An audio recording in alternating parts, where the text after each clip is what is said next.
Okay, dear students, so we are going to start the study of calculus. जैसा कि अभी तक आपको पता ही है, कैलकुलस जो होता है वो बहुत ही इंपॉर्टेंट ब्रांच है मैथ्स का. सही है. तो आप सोच रहे हो अगर ये मैथ्स का बहुत ही इंपॉर्टेंट ब्रांच है तो हम यहां फिजिक्स में कैलकुलस को क्यों पढ़ रहे हैं. जैसा मैंने आपको पहले भी बता रखा है कि फिजिक्स पढ़ने के लिए मैथ्स की जरूरत होती है. तो कैलकुलस वो मैथ्स है जो हमें आनी चाहिए स्टूडेंट्स. ठीक है. ऐसे मैं आपको कैलकुलस के बारे में बताऊं अगर, तो calculus is one of the most amazing branch of maths. In fact मैं ऐसा कहूंगा कि calculus is one of the greatest inventions of Mankind. जब आप पढ़ेंगे कैलकुलस स्टूडेंट्स और इसको बहुत डीपली समझेंगे तो आप मेरी बात को समझ पाएंगे कि कैलकुलस बड़ा ही इंटरेस्टिंग ब्रांच होता है मैथ्स का. बहुत ही कॉम्प्लिकेटेड भी होता है और उतना ही सिंपल भी होता है. Amazing branch of maths, different from all the other branches. Students मैं आपको बताऊं कि इस अमेजिंग ब्रांच का इन्वेंशन किसने किया था. Newton and Lebanese. इन दोनों ने कैलकुलस का इन्वेंशन किया था. न्यूटन को तो आप जानते ही हैं, महान फिजिसिस्ट. लेबनीज जो थे वो मैथमेटिशियन थे. मैथमेटिशियन. ठीक.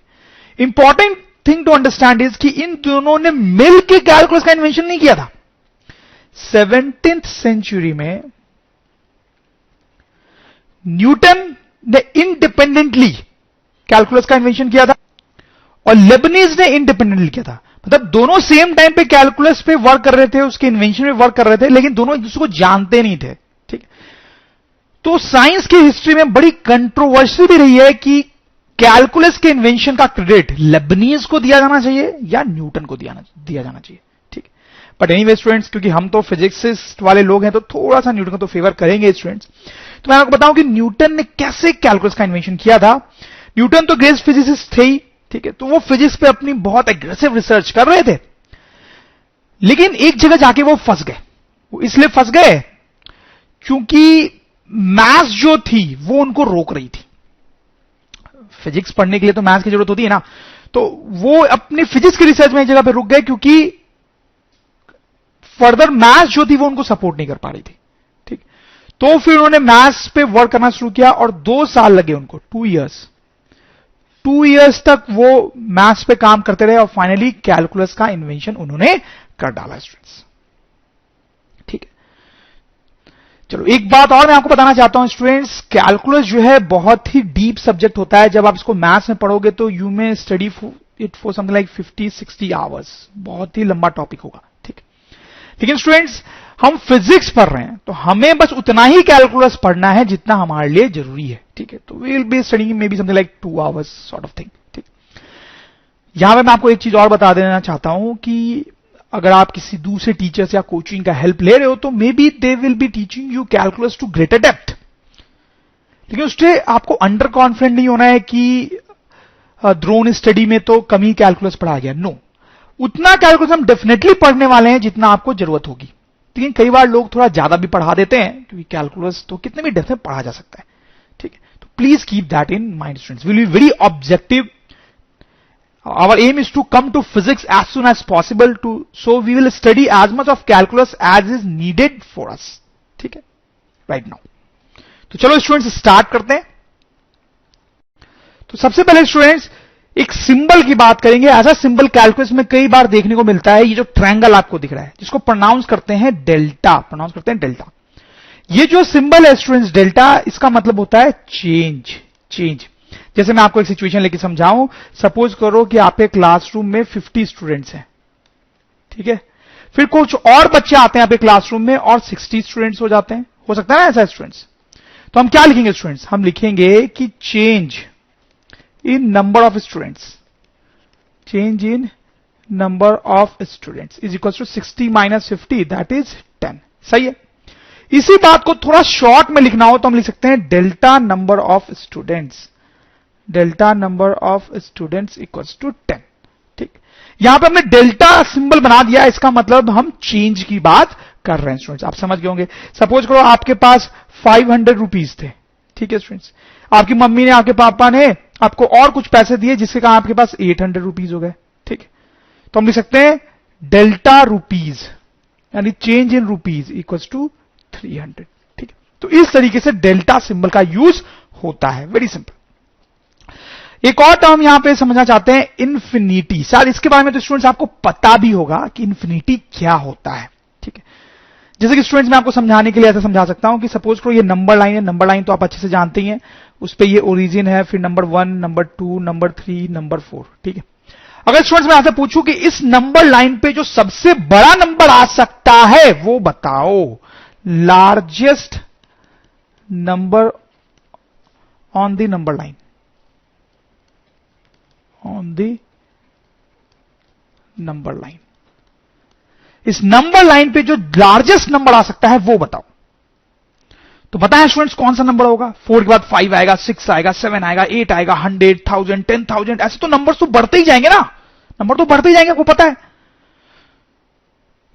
आप इनफैक्ट बता ही नहीं पाओगे कि सबसे बड़ा नंबर कौन सा आने वाला है। ठीक है, तो यहीं पर इंफिनिटी का कॉन्सेप्ट आता है स्टूडेंट्स। ठीक, हम ऐसा बोल सकते हैं कि infinity is the largest possible number, ऐसा सोच सकते हैं, लार्जेस्ट पॉसिबल नंबर। ठीक है, इस नंबर लाइन पे जो सबसे बड़ा नंबर आ सकता है उसको हम इंफिनिटी बोलेंगे स्टूडेंट्स। तो आप मतलब समझ रहे होंगे कि इंफिनिटी एग्जैक्टली कौन सा नंबर है ये हम नहीं बता सकते। ठीक है, इंफिनिटी एग्जैक्टली कौन सा नंबर है हम नहीं बता सकते। ठीक है, not possible to know exact value. ठीक है, अगर मैं बोलूं स्टूडेंट्स कि ये देखो मैं बहुत बड़ा नंबर लिख रहा हूं, बहुत बड़ा नंबर लिख रहा हूं, बहुत बड़ा नंबर, ठीक है, ये बहुत बड़ा नंबर है, क्या ये इंफिनिटी है? नहीं, इंफिनिटी जो है वो इससे भी बड़ा नंबर है। चलो कुछ और जीरो ऐड कर दिए, तो क्या ये इंफिनिटी है? नहीं स्टूडेंट्स, इंफिनिटी जो है वो इससे भी बड़ा है। क्या ये नंबर इंफिनिटी है? नहीं स्टूडेंट्स, इंफिनिटी जो है वो इससे भी बड़ा है। जो दुनिया का सबसे बड़ा नंबर हो सकता है दैट इज इंफिनिटी। तो आप समझ सकते हैं कि दुनिया का जो सबसे बड़ा नंबर है वो तो हम कभी लिख ही नहीं पाएंगे, इसलिए इंफिनिटी की एग्जैक्ट वैल्यू जो है वो बोली नहीं जा सकती। तो इसलिए बोल रहा हूं कि infinity is a concept, infinity is a concept. ठीक है, और स्टूडेंट्स इंफिनिटी को जनरली इस सिंबल से डिनोट किया जाता है। ये सिंबल कहीं लिखा हुआ है तो मतलब है कि इंफिनिटी मतलब बहुत ही बड़ा एक नंबर, बहुत ही बड़ा एक नंबर, इतना बड़ा कि हम उसको लिख भी नहीं सकते स्टूडेंट्स। ठीक है, शायद आपको समझ में आया होगा, वेग कॉन्सेप्ट है इंफिनिटी का। जो कॉन्सेप्ट है वो थोड़ा सा वेग है, इसमें कंफ्यूज होने वाली बात नहीं है। जैसे जैसे हम फिजिक्स में, मैथ्स में आगे बढ़ेंगे आपको समझ में आता जाएगा। बट आई एम श्योर कि जितना अभी आपने समझ लिया होगा ना, जितना अभी आपको डाइजेस्ट हुआ होगा, उतना काफी है, उतना काफी है। Concept of infinitesimally small. ठीक, ये जो कॉन्सेप्ट है वो इंफिनिटी के अपोजिट कॉन्सेप्ट होता है। शायद आप समझ गए होंगे स्टूडेंट्स, बहुत छोटा कोई नंबर मुझे लिखना हो, सपोज करो बहुत छोटा नंबर लिखना है, पॉजिटिव लिखना है, लेकिन पॉजिटिव ही, लेकिन बहुत छोटा नंबर लिखना है, तो क्या लिखोगे आप बताओ? क्या ये दुनिया का सबसे छोटा नंबर है? क्या ये दुनिया का सबसे छोटा नंबर है? नहीं स्टूडेंट्स, आप समझ रहे होंगे कि इससे भी छोटा नंबर लिखा जा सकता है। ठीक है, क्या ये दुनिया का सबसे छोटा नंबर है? नहीं स्टूडेंट्स, आप समझ रहे होंगे कि इससे भी छोटा नंबर लिखा जा सकता है। तो आप समझ गए होंगे कि अगर मैं आपको यह बोलूं कि दुनिया का सबसे छोटा नंबर लिखो, smallest positive number of world, दुनिया का सबसे छोटा पॉजिटिव नंबर लिखना है, तो आप नहीं लिख पाओगे ना, क्योंकि आप कोई भी नंबर लिखोगे उससे और छोटा लिखना पॉसिबल है। यहां 5 जीरो और ऐड कर दो और छोटा हो गया, 10 जीरो ऐड कर दो और छोटा हो गया। ठीक है, तो हम ऐसा बोल सकते हैं कि इनफाइनाइटेसिमली स्मॉल नंबर वो नंबर होता है जो दुनिया का सबसे छोटा नंबर है, smallest positive number of world, उसको हम बोल सकते हैं इनफाइनाइटेसिमली स्मॉल। ठीक है, इन्फिनिटी मतलब दुनिया का सबसे बड़ा नंबर, इनफाइनाइटेसिमली स्मॉल नंबर मतलब दुनिया का सबसे छोटा नंबर, उसको भी लिखना है सच पॉसिबल नहीं है स्टूडेंट्स। ठीक है, जैसे एक सिचुएशन देखते हैं स्टूडेंट जिससे ये कॉन्सेप्ट आपको थोड़ा और अच्छे से समझ में आए।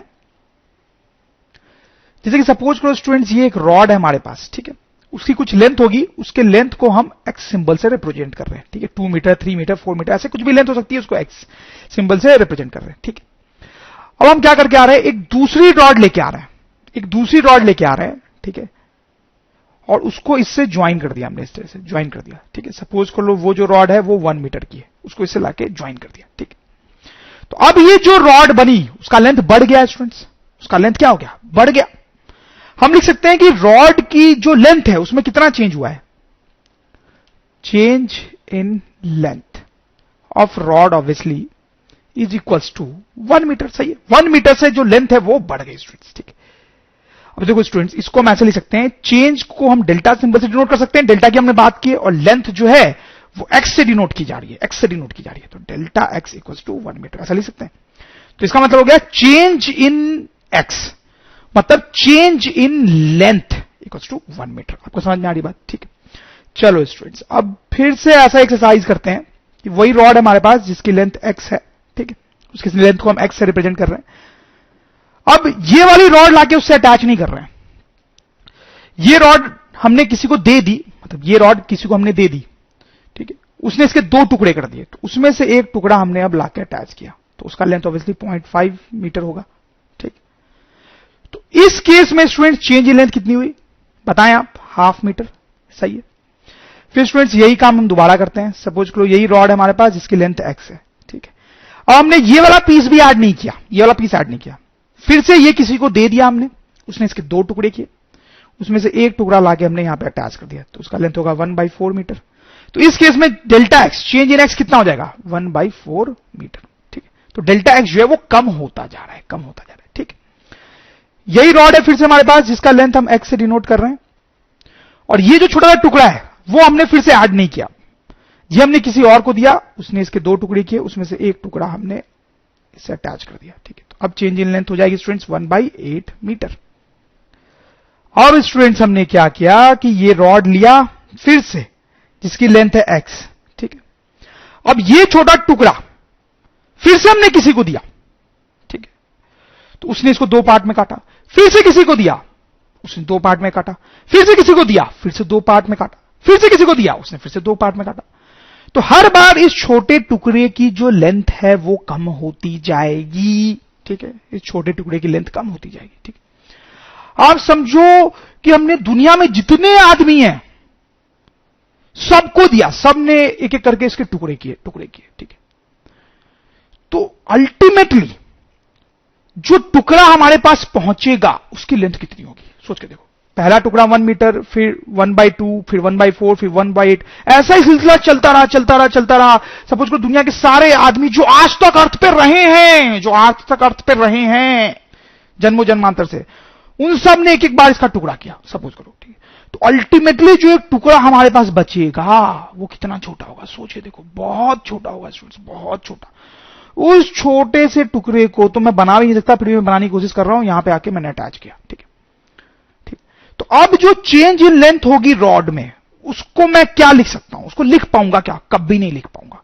उसको मैं बोल सकता हूं इट विल बी इनफाइनाइटेसिमली स्मॉल होगा। आप समझ रहे हो, वो बहुत ही छोटा होगा, इनफाइनाइटेसिमली स्मॉल होगा। ठीक है, ठीक, तो ये है इनफाइनाइटेसिमली स्मॉल चीज, और उसको लिखने का तरीका होता है dx। ठीक है, अब मैं बोलूंगा कि अब यहां पर जो चेंज इन लेंथ हुई है, change in length that is dx। Delta x नहीं लिखूंगा, dx लिखूंगा।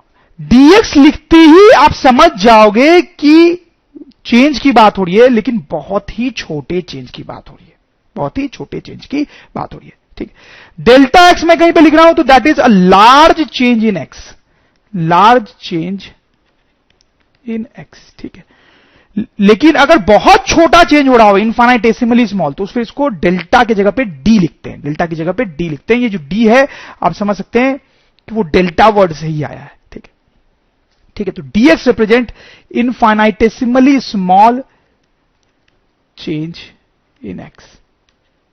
ठीक, तो आपको सिंबल भी पता चल गया कि इनफाइनाइटेसिमली स्मॉल चीजों को कैसे लिखते हैं। ओके स्टूडेंट्स, तो आगे बढ़ने का टाइम इंटरवल एंड इंस्टेंट। तो बड़ा छोटा सा टर्म है टाइम इंस्टेंट और एक इंस्टेंट। इन दोनों में क्या डिफरेंस होता है यह समझना जरूरी है। हो सकता है कि आप समझ भी गए हो जैसे ही मैंने लिखा हो। ठीक, बहुत सिंपल सी बात है। सपोज करो आप कार चला रहे हो, ठीक है, या बाइक चला रहे हो, कुछ भी आप चला रहे हो। ठीक है, तो आप एक जगह से दूसरी जगह जाते हो। ठीक है, सपोज करो अपने आप घर से सिनेमा जाते हो। ठीक है, ऐसा तो आप करते ही होगे। ठीक, तो आप घर से सिनेमा तक जाते हो, तो आपने अपनी जर्नी स्टार्ट की t इक्वल 0 पे और t इक्वल टू 500 सेकंड पे आप सिनेमा पहुंच गए, सपोज करो ऐसा कुछ, ठीक है। तो ये जो टाइम है 0 से 500 सेकंड तक का, ये एक टाइम इंटरवल हो गया। This is a time interval, ठीक है। टाइम इंटरवल का मतलब है span of time, span of time, period of time, ऐसा बोल सकते हैं, पीरियड ऑफ टाइम, ठीक। एक स्पैन ऑफ टाइम, एक पीरियड ऑफ टाइम जिसमें कोई इवेंट हुआ हो, ठीक है। सही है स्टूडेंट्स, अब समझ में बात। यहां पर अगर मैं डेल्टा टी लिखने भूला जाए, डेल्टा टी, तो हम क्या लिखेंगे, 500 second minus 0 second, 500 second minus 0, तो delta T will be 500 seconds. तो this is delta T students, ठीक है। तो ये तो हो गया टाइम इंटरवल का मतलब, जो आप अच्छे से समझते हैं। अब ये instant of time, instant of time क्या होता है? इंस्टेंट ऑफ टाइम का मतलब होता है basically, instant of time, instant of time का मतलब होता है moment of time, moment of time, एक पल, एक पल। जैसे कि स्टूडेंट्स, आप यहां पे कार से आगे जा रहे हो, आगे जा रहे हो, आगे जा रहे हो, ठीक है। तो कभी ना कभी कार जो है आपकी यहां पर होगी, कभी ना कभी जो कार है आपकी यहां पर होगी, कभी ना कभी जो कार है आपकी यहां पर होगी, एंड सो ऑन, ठीक है। तो एक पल होगा, एक इंस्टेंट होगा जब आपकी कार यहां पर होगी, एक इंस्टेंट होगा जब आपकी कार यहां पे होगी। जस्ट थोड़ी देर बाद यहां पर नहीं होगी, थोड़ी आगे निकल गई होगी। जस्ट थोड़ी देर बाद थोड़ी आगे निकल गई होगी, यहां पर नहीं होगी। जस्ट थोड़ी देर पहले यहां पर नहीं रही होगी, थोड़ी पहले रही होगी, थोड़ी पहले रही होगी। तो ये एक इंस्टेंट ऑफ टाइम है जब कार एग्जैक्टली यहां पर है, that is a instant of time जब कार एग्जैक्टली यहां पर है। फिर this is a instant of time जब कार एग्जैक्टली यहां पर है।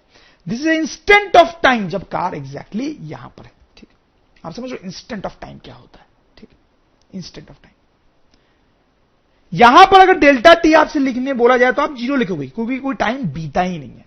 यहां पर तो एक इंस्टेंट है, एक मोमेंट है, यहां पर कोई टाइम बीता ही नहीं है, कोई स्पैन ऑफ टाइम है ही नहीं, तो delta T will be equal to 0। जैसे स्टूडेंट, जब आप वीडियोग्राफी करते हो, वीडियोग्राफी, ठीक है, तो आप कुछ देर की वीडियोग्राफी करते हो, कुछ देर की वीडियोग्राफी करती हो, वहां पे डेल्टा टी जो है वो 5 सेकेंड हो सकता है, 10 सेकेंड हो सकता है, 100 सेकेंड्स हो सकता है। तो that is a interval of time, that is a interval of time, ठीक है। लेकिन जब आप फोटोग्राफी करते हो, फोटोग्राफी, फोटो खींचते हो, तो उसमें एक इंस्टेंट कैप्चर होता है, इंस्टेंट जो है वो कैप्चर होता है ना, एक पल, एक मोमेंट कैप्चर होता है, ठीक है। वहां पर डेल्टा टी 0 होता है। लेकिन जब आप वीडियोग्राफी करते हो तो एक लंबा दौरान कैप्चर होता है, एक इंटरवल ऑफ टाइम कैप्चर होता है, ठीक है। तो स्टूडेंट्स, आपको बहुत अच्छे से समझ में आ गया होगा कि टाइम इंटरवल और इंस्टेंट में क्या अंतर होता है। और यह भी इंपॉर्टेंट है कि टाइम इंटरवल जो है डेल्टा टी, उसकी कुछ वैल्यू होती है, लेकिन इंस्टेंट ऑफ टाइम के लिए अगर हम डेल्टा टी लिखेंगे तो दैट विल बी 0, ठीक है। तो स्टूडेंट्स, अब एक और छोटा सा टर्म देखेंगे, that is called rate of change. बड़ा इंटरेस्टिंग सा टर्म होता है स्टूडेंट्स, और डे टू डे लाइफ में इस टर्म को बहुत जगह यूज कर रहे होते हैं, बस हमें पता नहीं होता है। उसको समझाने के लिए मैं एक एग्जांपल लेता हूं स्टूडेंट्स, क्रिकेट मैच का एग्जांपल लेते हैं। क्रिकेट मैच 2020 का मैच चल रहा है, तो आप देखो 0 ओवर्स के बाद 0 रन हैं, 5 ओवर्स के बाद जो रन हैं वो है 30, 10 ओवर्स के बाद 80, 15 ओवर्स के बाद 120 और 20 ओवर्स के बाद 180, ठीक है। तो ये आपको स्कोर कार्ड सॉर्ट ऑफ दिया हुआ है, ठीक है। तो जनरली क्रिकेट में स्टूडेंट्स रन रेट कैलकुलेट किया जाता है, ना रन रेट कैलकुलेट। तो चलो हम भी रन रेट कैलकुलेट करते हैं स्टूडेंट्स। तो पूरे मैच का अगर हम रन रेट कैलकुलेट करें, पूरे मैच का मतलब 0 से 20 ओवर्स, 0 से 20 ओवर्स का पूरे मैच का रन रेट कैसे कैलकुलेट करेंगे स्टूडेंट्स? हम देखेंगे कि कितने रन्स बने हैं, कितने रन्स बने हैं। 180 रन्स बने हैं, पहले 0 थे, ठीक है। 180 रन्स बने टोटल, और कितने ओवर्स पास हुए हैं, दैट इज 20 माइनस 0, ठीक है। This is 180 by 20, so this is 9 runs पर ओवर, ठीक है स्टूडेंट्स। तो आपको तो पता ही है इस तरह से रन रेट कैलकुलेट किया जाता है क्रिकेट में। दिस इज रन रेट, ठीक है स्टूडेंट्स। ये तो हमने स्टूडेंट्स पूरे मैच का रन रेट कैलकुलेट किया। हम चाहे तो सिर्फ लास्ट के 5 ओवर्स का भी रन रेट कैलकुलेट कर सकते हैं ना। वो कैसे करेंगे, देखो रन रेट लास्ट के 5 ओवर्स का, मतलब 15 से 20। तो हम देखेंगे स्टूडेंट्स कि लास्ट के 5 ओवर्स में कितने रन्स बने, तो दैट बिलीव 180 माइनस 120, सही बात है, और कितने ओवर्स बीते, दैट इज 20 माइनस 15 ऑब्वियसली, ठीक है। तो this is 60/5, that is 12 runs पर ओवर्स, ठीक है स्टूडेंट्स। तो ये हमारा रन रेट हो गया। तो स्टूडेंट्स आप देखो रन रेट निकालने का ये जो मेथड है उसमें हम क्या कर रहे हैं, आप थोड़ा गौर करो। Run rate is actually equals to change in runs divided by change in overs. अब ध्यान दो, जैसे ये वाले केस में आप थोड़ा ध्यान दो, ठीक है। ऊपर हमने क्या लिखा है कि लास्ट 5 ओवर्स में रन्स कितने बने, मतलब कितने रन्स चेंज हुए। 15 ओवर के एंड में इतने रन्स थे, 20 ओवर के एंड में इतने रन्स थे, तो रन्स कितने चेंज हुए, 180 माइनस 120, और ओवर्स कितने चेंज हुए, 20 माइनस 15, दैट इज 5।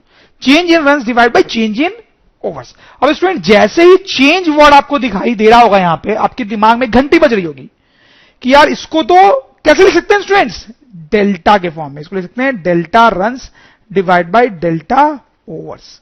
सही है, साइंटिफिक वे में हम इसको इस तरह से लिख सकते हैं कि run rate is equal to delta runs divide by delta overs. अब ये जो रन रेट है ना स्टूडेंट्स, यही है रेट ऑफ चेंज।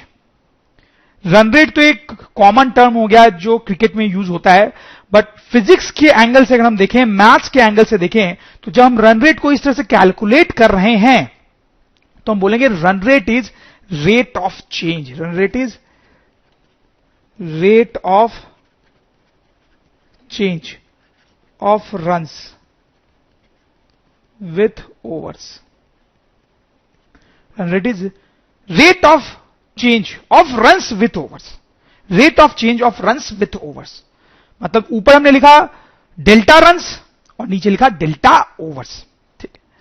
तो जब हम रेट ऑफ चेंज की बात करते हैं स्टूडेंट्स, तो बेसिकली हम क्या कर रहे होते हैं, दो चीजों को डिवाइड कर रहे होते हैं, दो चीजों को डिवाइड कर रहे होते हैं, दो फिजिकल क्वांटिटीज को डिवाइड कर रहे होते हैं। इनफैक्ट दो फिजिकल क्वांटिटीज के चेंज को डिवाइड कर रहे होते हैं।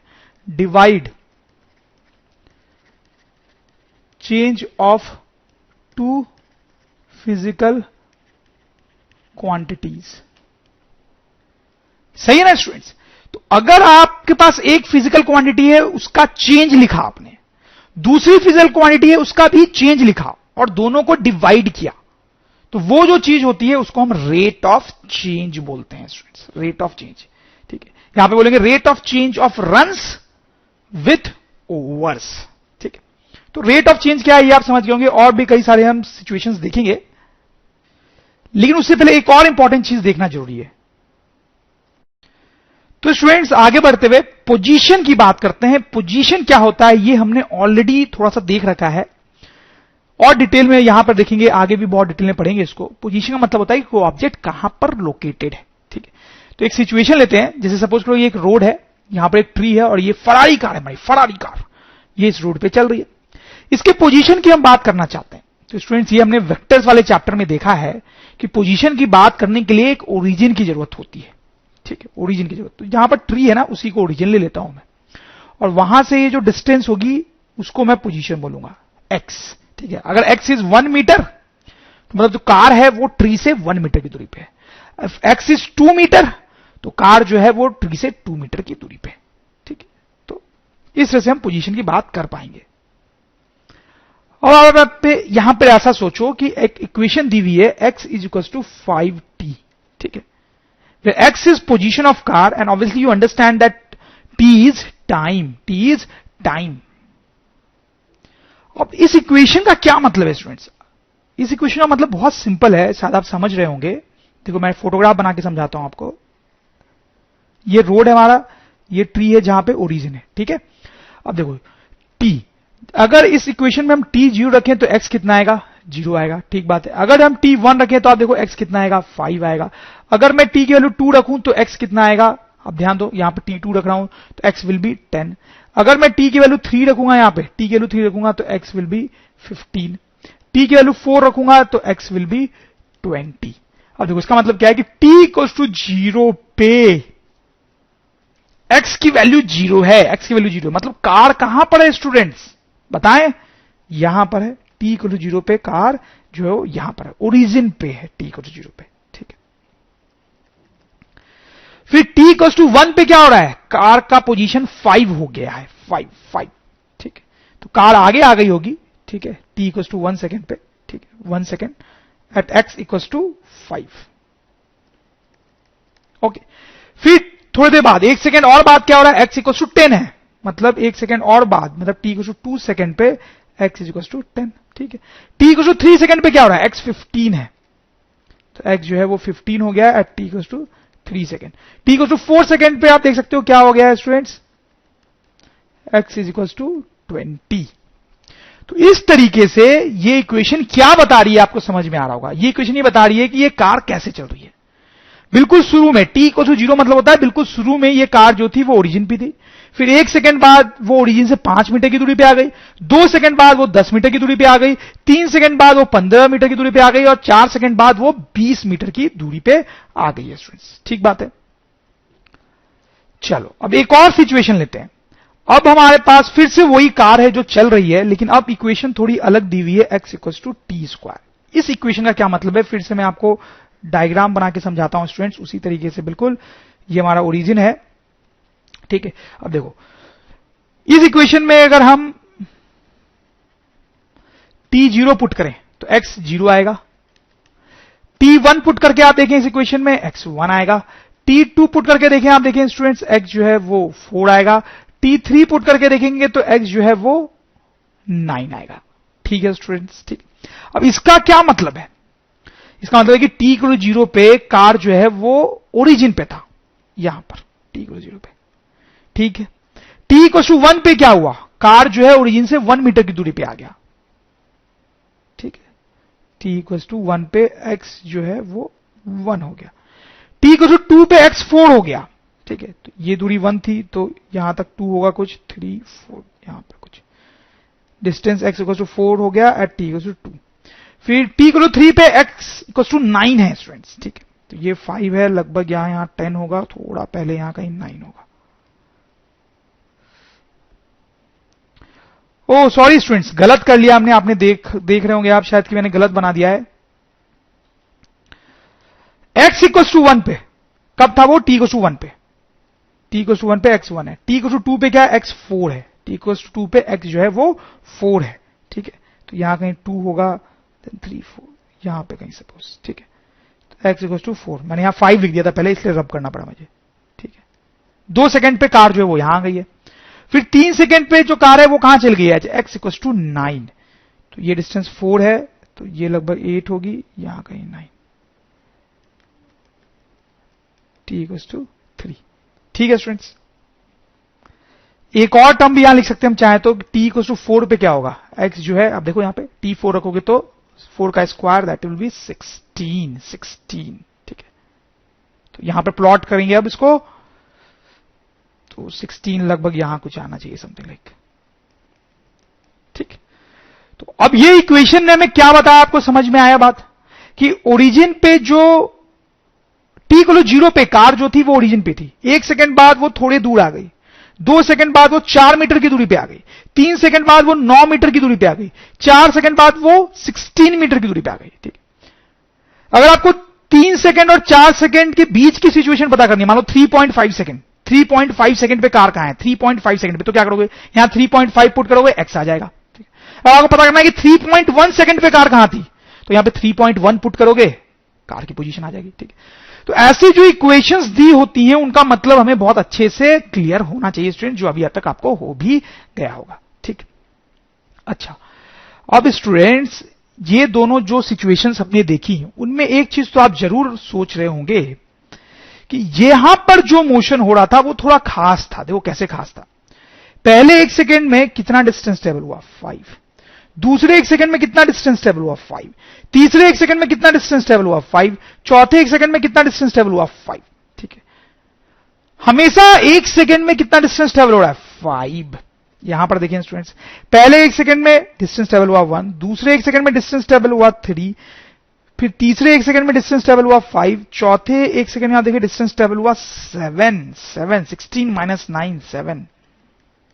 क्या समझ में आ रहा है स्टूडेंट्स? यहां पर हर 1 सेकंड में सेम डिस्टेंस ट्रेवल हो रहा है, मतलब हम लिख सकते हैं equal distance in equal time, in equal time, ठीक है।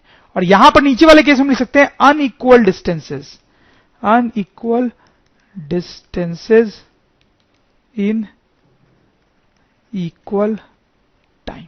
सही है ना? तो स्टूडेंट्स यहां पे एक टर्म भी मैं यूज करना चाहूंगा, इस तरीके से जब कोई ऑब्जेक्ट चलता है तो हम उसको बोलते हैं uniform motion, uniform motion, uniform motion. इस तरीके से जब कोई ऑब्जेक्ट चलता है तो उसको हम बोलते हैं non uniform motion, non uniform motion, ठीक है। तो ये दो इंपॉर्टेंट टर्म्स भी हमने सीखे स्टूडेंट्स, हालांकि बाद में फर्दर चैप्टर्स में हम और भी डिटेल में इनकी बात करेंगे, ठीक है। अब स्टूडेंट्स हम बात करते हैं वेलोसिटी की। वेलोसिटी क्या होता है थोड़ा सा हमें पता भी है, बहुत डिटेल में इसके बारे में हम देखेंगे धीरे धीरे। तो सबसे पहले तो स्टूडेंट्स आप ये बात समझो कि सपोज करो कि ये कोई आदमी है जो आगे की तरफ जा रहा है, एक और आदमी है ये भी आगे की तरफ जा रहा है। ये जो आदमी आगे जा रहा है उसकी स्पीड है वेलोसिटी है 2 मीटर पर सेकेंड, और ये जो आदमी आगे जा रहा है उसकी वेलोसिटी है 20 मीटर पर सेकेंड, ठीक है। तो इस डेटा से आप क्या इन्फर कर सकते हो, क्या समझ सकते हो? देखो, ये जो आदमी है उसकी जो वेलोसिटी है वो कम है, और ये जो आदमी है उसकी वेलोसिटी ज्यादा है। तो इस आदमी की वेलोसिटी कम है मतलब वो स्लो स्लो चल रहा है, सही बात है ना, बहुत सिंपल सी बात है। और ये जो आदमी है उसकी वेलोसिटी ज्यादा है मतलब वो फास्ट फास्ट चल रहा है, ठीक है। तो बहुत ही सिंपल सी बात है कि वेलोसिटी कम होने का मतलब होता है कि स्लो चल रही है कोई चीज, वेलोसिटी ज्यादा होने का मतलब होता है कि वो जल्दी जल्दी चल रही है, ठीक है। वेलोसिटी कैलकुलेट कैसे करते हैं? बहुत सिंपल होता है स्टूडेंट्स, लोअर क्लासेस से हम पढ़ते आ रहे हैं। सपोज करो ये आदमी यहां पर है, ठीक है, फिर वो आदमी आगे जाते जाते यहां पहुंच गया, ठीक है। और सपोज करो वो 50 मीटर आगे गया है इन अ टाइम इंटरवल ऑफ से 20 सेकेंड्स, 20 सेकेंड्स लगते हैं उसको 50 मीटर आगे जाने में, ठीक। तो हम बोल सकते हैं उसकी जो वेलोसिटी होगी that is delta X divided by delta T, delta X divide by delta T. तो delta X change in position, तो कितना आगे गया है स्टूडेंट्स 50, तो delta X will be 50 metres. और कितना टाइम बीता है 20 सेकेंड्स, 20 सेकेंड्स। तो आप देखिए यहां जाएगा 5/2 metre per second, that is 2.5 metre per second, ठीक है। मतलब ये जो आदमी आगे जा रहा है उसकी जो वेलोसिटी है that is 2.5 metre per second, ठीक है स्टूडेंट्स। तो इस तरह से सिंपल तरीका होता है वेलोसिटी कैलकुलेट करने का। यहां पर ध्यान देने वाली बात यह है स्टूडेंट्स कि ये जो वेलोसिटी है उसको हम रेट ऑफ चेंज बोल सकते हैं। ये चीज आपको समझ में आ रही है कि वेलोसिटी को हम रेट ऑफ चेंज कैसे बोल सकते हैं? देखो वेलोसिटी कैसे कैलकुलेट हो रही है, change of some physical quantity x, change of some physical quantity time, सही है। देखो ऊपर हमारे पास क्या है चेंज ऑफ पोजीशन, नीचे क्या है चेंज ऑफ टाइम। तो इन दोनों को हम डिवाइड कर रहे हैं। तो हमने पढ़ा था ना कि जब हम इस तरह से डिवाइड करते हैं दो फिजिकल क्वांटिटी के चेंज को, तो that is rate of change. तो हम बोल सकते हैं velocity is rate of change of position, rate of change of position with time, with time. तो इस तरह से हम वेलोसिटी की बात कर सकते हैं, ठीक है। मतलब वेलोसिटी का एक और नाम हो गया rate of change of position with time. In fact कई बार वेलोसिटी को डिफाइन करना होता है तो लोग डिफाइन भी इस तरीके से करते हैं कि velocity is rate of change of position with time, ठीक है। जैसे ये सिचुएशन देखें, ये सिचुएशन हम कुछ देर पहले देख चुके हैं स्टूडेंट्स। इसमें अगर हम वेलोसिटी निकालना चाहते हैं तो हम कैसे निकालेंगे, delta X divide by delta T, सही है ना, ठीक है। तो t इक्वल टू 0 से लेके t इक्वल टू 4 सेकंड तक की वेलोसिटी निकालते हैं। तो डेल्टा एक्स कितना लिखेंगे आप देखें, x जो है वो फाइनली 16 है और पहले कार जो है वो ओरिजिन पे थी, तो that is 16 minus 0, and delta t is 4 minus 0, so that is 16/4, that is 4 metre per second. So this is the velocity, ठीक है स्टूडेंट्स। लेकिन स्टूडेंट्स आप देखें यहां पे एक प्रॉब्लम है। मैंने आपको बताया ना कि वेलोसिटी जो है हमें बताती है कि कितना तेज कोई ऑब्जेक्ट चल रहा है, ठीक है। अब देखो ये तो यहां पे ऑलरेडी बहुत ही क्लियर है कि शुरू में जो कार है वो स्लो चल रही थी और बाद में जो कार है वो फास्ट चलने लगती है, ठीक।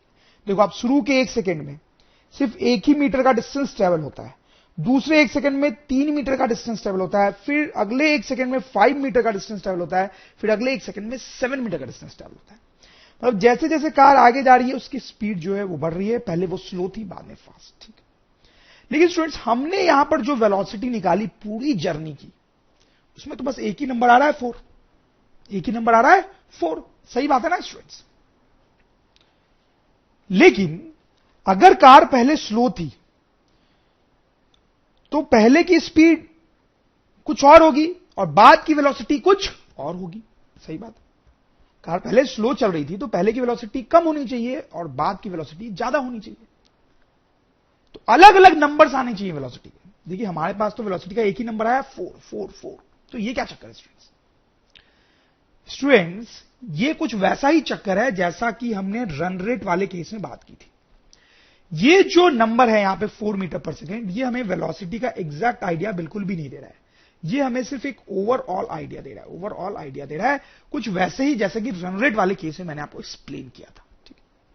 ये जो वेलोसिटी है 4 मीटर पर सेकेंड, ये पूरे जर्नी का एक ओवरऑल आइडिया हमें दे रहा है, ठीक है। इसलिए स्टूडेंट्स ये जो वेलोसिटी होती है इसको मोर एक्यूरेटली एवरेज वेलोसिटी बोलते हैं, एवरेज वेलोसिटी।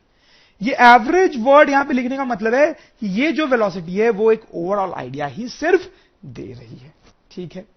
तो स्टूडेंट्स हमने ये समझा कि जिस वेलोसिटी की अभी तक हम बात कर रहे थे उसको हम बोलते हैं एवरेज वेलोसिटी, और उसको कैसे निकालते हैं? Delta X divide by delta T. अब इस फोटोग्राफ की तरफ आप गौर डालें students, this is a speedometer, ये एक डिवाइस है जिसका नाम है स्पीडोमीटर, ठीक है। ये क्या बताता है स्टूडेंट्स? ये वेलोसिटी बताता है, ये कार में, बाइक में, स्कूटर्स में लगा होता है सामने में, ठीक है। इसमें एक नीडल होती है जो आगे पीछे चल रही होती है। अगर हम बहुत स्पीड में बाइक चला रहे हैं या कार चला रहे हैं तो ये नीडल जो है वो इधर की तरफ होगी, इधर की तरफ होगी, इधर की तरफ, और हम धीरे चला रहे हैं तो इधर की तरफ होगी। जैसे अभी ये नीडल 60 पे है तो ये बता रही है कि जो वेलोसिटी है वो 60 है, वेलोसिटी जो है वो 60। अब देखो स्टूडेंट्स क्या होता है, ये जो वेलोसिटी हमने कैलकुलेट की थी वो कहलाती है एवरेज वेलोसिटी। स्पीडोमीटर जो वेलोसिटी हमें बताता है that is called instantaneous velocity. वो एक अलग तरह की वेलोसिटी बताता है that is called instantaneous velocity, that is actually velocity of instant of time, velocity of instant of time. ये इंस्टेंट ऑफ टाइम क्या होता है ये हमने पहले समझा है। देखो स्टूडेंट्स क्या कैच है मैं आपको बताता हूं। जैसे कि सपोज करो आप कार चला रहे हो या बाइक चला रहे हो, ठीक है, रोड पे।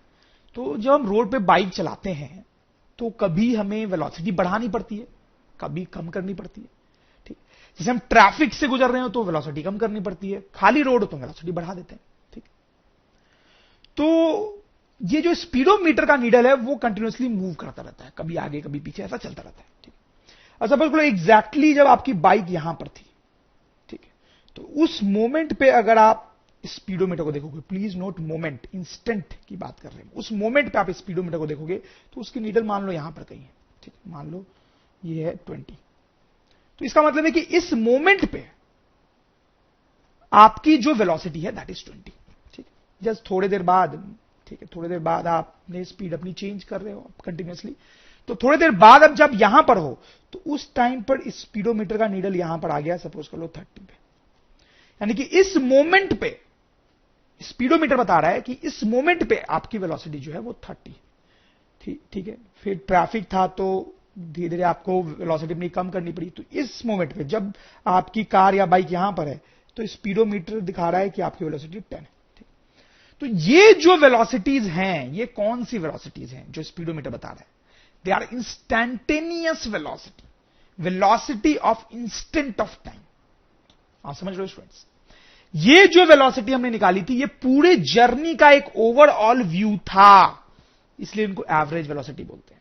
लेकिन ये जो स्पीडोमीटर बता रहा है वो एग्जैक्ट एक इंस्टेंट की बात है कि इस इंस्टेंट पे एग्जैक्टली वेलोसिटी इतनी है, इस इंस्टेंट पे एग्जैक्टली वेलोसिटी इतनी है, इसलिए इसको बोलते हैं इंस्टैंटेनियस वेलोसिटी। और आप देख सकते हैं कि ये जो इंस्टैंटेनियस वेलोसिटी है वो हमें एग्जैक्ट आइडिया दे रहा है, एग्जैक्ट आइडिया। कैसे एग्जैक्ट आइडिया दे रहा है? कि जब हमारी बाइक यहां पर है तो एग्जैक्ट उस मोमेंट पे वेलोसिटी 20 है, जब हमारी बाइक एग्जैक्ट यहां पर है तो उस मोमेंट पे वेलोसिटी एग्जैक्टली 10 है। तो इंस्टैंटेनियस वेलोसिटी जो है वो एग्जैक्ट आइडिया हमें देता है, ठीक है। जैसे इस केस में भी स्टूडेंट्स अगर हम देखें तो हमने बात की कि जैसे जैसे कार आगे जा रही है वेलोसिटी बढ़ रही है, वेलोसिटी बढ़ रही है, इंस्टैंटेनियस वेलोसिटी बढ़ रही है। तो इसमें जो स्पीडोमीटर होगा, ठीक है, उसकी नीडल जो है जैसे जैसे टाइम बीतेगा, जैसे जैसे टाइम बीतेगा, उसका जो नीडल है वो इधर की तरफ मूव करेगा स्टूडेंट्स, इधर की तरफ मूव करेगा, और वो हमें इंस्टैंटेनियस वेलोसिटी बता रहा होगा। ठीक है, ओके। तो अब हम ये देखना चाहते हैं कि ये जो इंस्टैंटेनियस वेलोसिटी है उसको कैसे कैलकुलेट करते हैं मैथमेटिकली। देखो, इंस्टैंटेनियस वेलोसिटी पता करने का एक तरीका तो हो गया कि स्पीडोमीटर को देख लो आप, ठीक है। लेकिन सपोज करो हम स्पीडोमीटर को देख के नहीं, हम कुछ कैलकुलेशन करके निकालना चाहते हैं इंस्टैंटेनियस वेलोसिटी, तो कैसे करेंगे? सपोज करो ये जो फॉर्मूला है वही हम यूज करते हैं अगर, कि instantaneous velocity is equal to delta x by delta T. ठीक है, सपोज करो जब कार एग्जैक्टली यहां पर है, जब कार एग्जैक्टली यहां पर है, उस मोमेंट पर, जब कार एग्जैक्टली यहां पर है 3 सेकंड पर, उस मोमेंट पर, एग्जैक्ट उस मोमेंट पर मुझे इंस्टैंटेनियस वेलोसिटी निकालनी है। तो डेल्टा टी कितना लिखेंगे? 0 लिखेंगे students. Please note, delta T 3 नहीं लिखेंगे, डेल्टा टी 3 नहीं लिखेंगे। 3 तो यहां से यहां का टाइम इंटरवल है, 3 तो यहां से यहां का टाइम इंटरवल होगा। हमें तो बस इस मोमेंट की बात करनी है, सिर्फ इस मोमेंट की। तो हमने देखा है कि मोमेंट के लिए डेल्टा टी क्या होता है? 0। ठीक है, अब इस मोमेंट पे कार ने कितनी दूरी ट्रैवल की है ये बताओ। इस मोमेंट पे कार ने कितनी दूरी ट्रैवल की है? अरे इस मोमेंट पे तो कार सिर्फ यहां पर है, इस मोमेंट पे तो कार यहां पर है।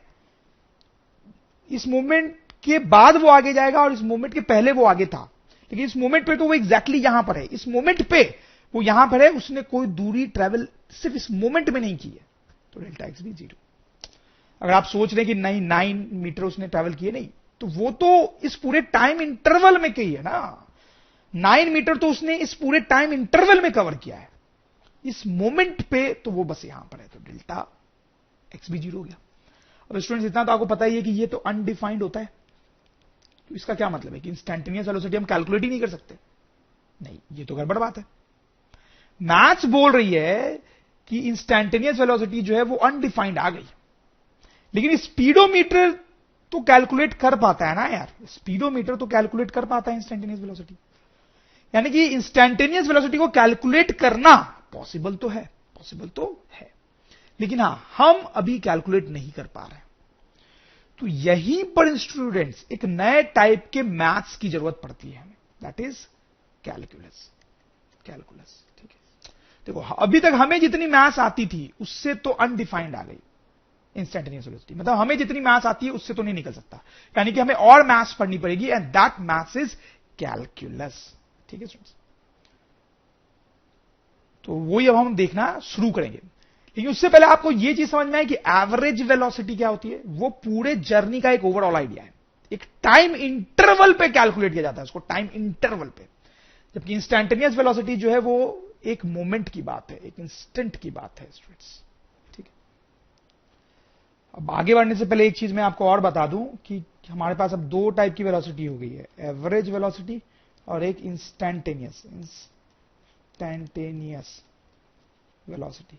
ठीक है, तो अगर मैं आपको सिर्फ वेलोसिटी बोलूं, जैसे एवरेज वेलोसिटी बोलूं तो आप समझ जाओगे ये वाली है, इंस्टैंटेनियस वेलोसिटी बोलूं तो आप ये वाली समझ जाओगे, लेकिन मैं बोलूं सिर्फ वेलोसिटी, मैंने एवरेज या इंस्टैंटेनियस वर्ड यूज नहीं किया, तो आप कौन सी वेलोसिटी समझोगे?